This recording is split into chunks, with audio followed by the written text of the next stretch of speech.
Vaipulya Sūtra of Śrīmālā's lion's roar that reveals the great skillful means of the one vehicle, a Mahayana Sutra, translated from Sanskrit into Chinese in the Liu Song Dynasty by the Tripiṭaka master Guṇabhadra from India.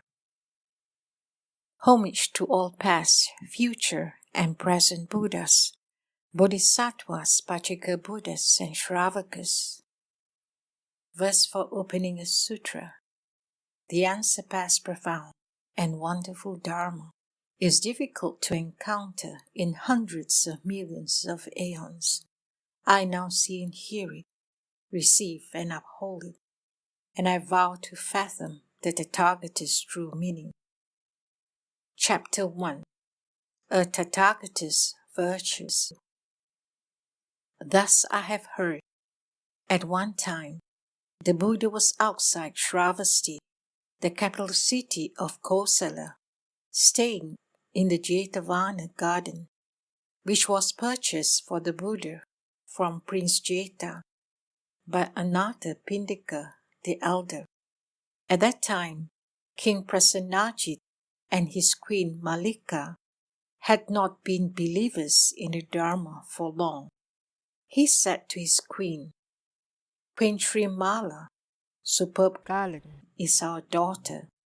She is kind, intelligent, and endowed with a keen capacity. If she sees the Buddha, she will quickly understand the Dharma without harboring doubts. We should send her a letter at the right time to inspire her to seek the Dharma." The queen said, "Now is the time." Then the king and queen wrote a letter briefly praising the Tathagata's immeasurable virtues. They ordered a palace attendant named Chandra to deliver the letter to Śrīmālā. Upon arriving in the kingdom of Ayodhya, Chandra entered the palace and respectfully handed the letter to Queen Śrīmālā.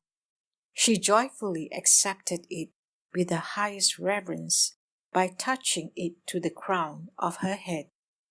After reading it, inspired by its rare information, Śrīmālā spoke to Chandra in verse. "I've heard that a Buddha's voice is hard to encounter in the world. If this letter reveals the truth, I should make an offering to you. If that Buddha Bhagavan has appeared in the world to benefit all, he should pity me and enable me to see him." As soon as she had this thought, the Buddha appeared in the sky in his unparalleled body and emitted vast radiance. Śrīmālā and her retinue prostrated themselves at his feet. With a pure mind, they praised the Buddha's virtues as she spoke in verse. The Tathagata's sublime body is unequaled, unparalleled, and inconceivable in the world. So I now pay homage. As the Tathagata's physical form is endless, so too is his wisdom, and his Dharma is ever abiding. So I now take refuge. You have removed the faults of your mind and the four faults of your body, and arrived on the inconceivable ground, the Buddha ground. So I now pay homage to the Dharma King. You have learned Jnana, all there is to know, and your wisdom body is hindrance-free and encompasses all dharmas. So I now pay homage. I pay homage to your immeasurable virtues. I pay homage to your unequaled virtues. I pay homage to your boundless Dharma. I pay homage to your inconceivable state. I pray that you'll pity and protect me and enable the Dharma seeds to grow in me, I pray that you will accept and support me in this life and future lives. I have performed meritorious works and will continue in this life and future lives. With these roots of goodness, I pray that you will accept and support me. After Śrīmālā spoke these stanzas, she and her retinue prostrated themselves at the Buddha's feet. Then the world-honored one spoke to Śrīmālā in verse. I set you in the Dharma long ago, and you came to realization of the truth in your previous life. Again, I accept and support you now and in your future lives. Then Śrīmālā and her retinue bowed down to the Buddha. In their midst, the Buddha bestowed upon her a prophecy. Because of the roots of goodness you have acquired by praising the Tathagata's virtues, you will be reborn as a commanding king of gods and humans for countless asankheyas of kalpas.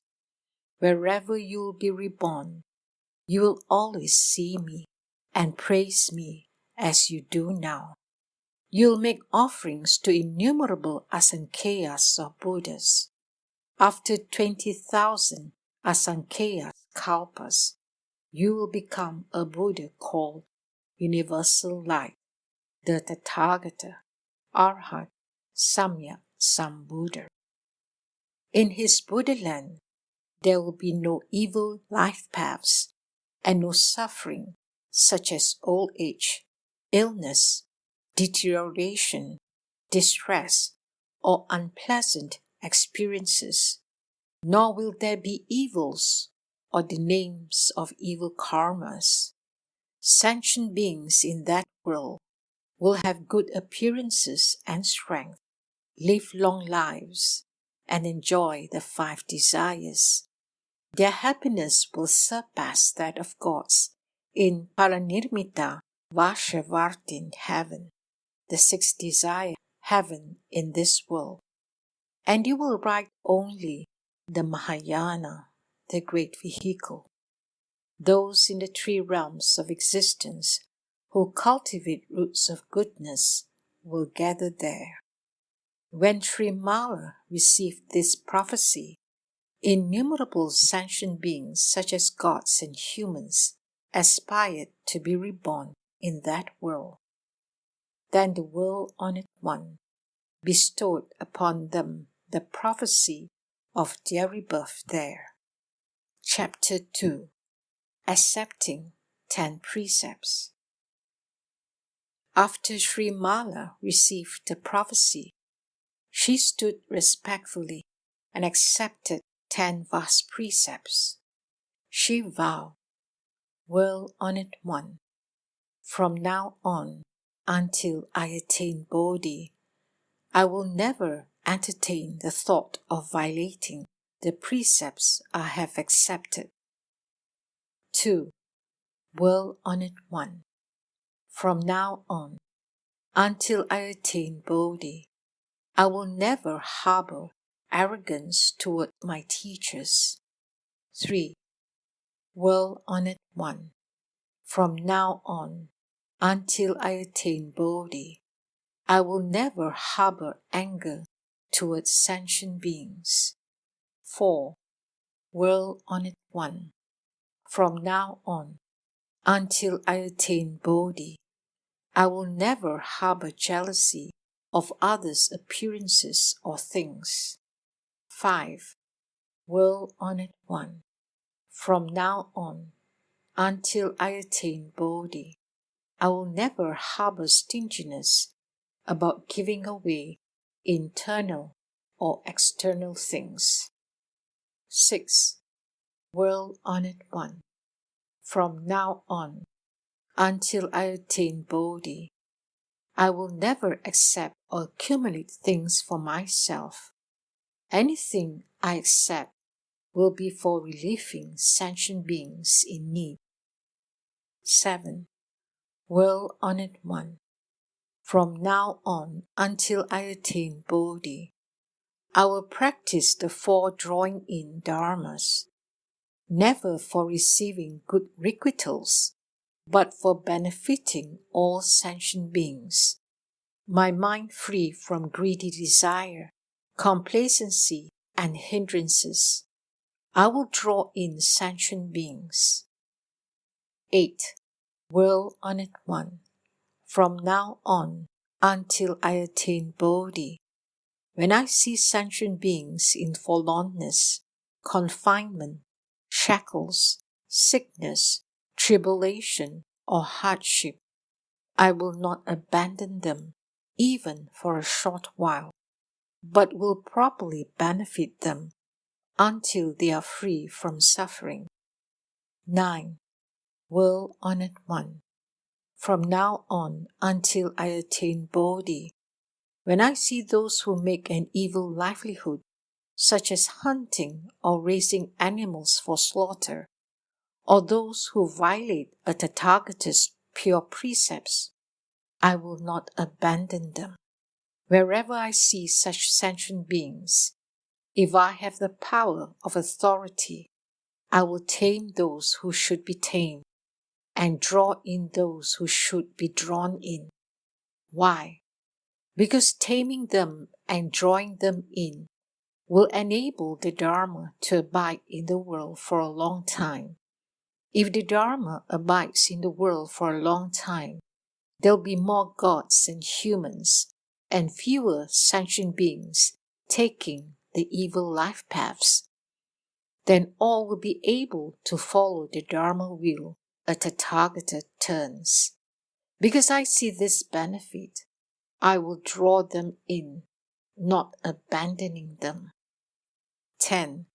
Well-honored one, from now on until I attain Bodhi, I will uphold the true Dharma, Sadharma, and never forget or lose it. Why? Because forgetting or losing the Dharma means forgetting the Mahayana. Forgetting the Mahayana means forgetting the Paramitas. Forgetting the Paramitas means not wanting to ride the Mahayana. If a bodhisattva is indecisive about riding the Mahayana, he has no motivation to accept the true Dharma and enter it with delight. Then he will never be able to transcend the ground of ordinary beings. As I see this immeasurable loss, I also see the immeasurable benefits received by a bodhisattva mahasattva who accepts the true Dharma. Therefore, I accept these 10 vast precepts. May the Dharma King, the world-honored one, be my present witness, because at present only the Buddha Bhagavan knows my truthfulness. Sentient beings have small and weak roots of goodness. They form a web of doubts because these 10 vows are hard to carry out. Or they do evil karmas in the long night and suffer the dire consequences. To settle their minds before the Buddha, I now make a truthful vow. If I fully observe these 10 vast precepts, this multitude will see a rain of celestial flowers and hear celestial sounds. As soon as she spoke these words, the open sky rained down celestial flowers and wonderful sounds were heard saying, "Indeed, indeed, what you say is true, not false." Upon seeing the celestial flowers and hearing the celestial sounds, all in the assembly removed their doubts. They rejoiced exuberantly and said that they wished always to be with Śrīmālā and to do the same as she would. Then the world-honored one bestowed upon the multitude the prophecy of the fulfillment of their wish. Chapter 3. The Three Vast Vows. Then Śrīmālā made 3 vast vows before the Buddha. She said, I will benefit endless, innumerable sentient beings through the power of these true vows. 1. In all my lives, I will use my roots of goodness to acquire the wisdom knowledge, jnana, of the true Dharma.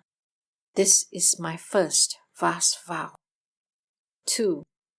After I've acquired the wisdom knowledge of the true Dharma, I will tirelessly expound it to sentient beings. This is my second vast vow. 3. I accept the true Dharma and will relinquish my body, life, and wealth to protect and uphold it. This is my third vast vow.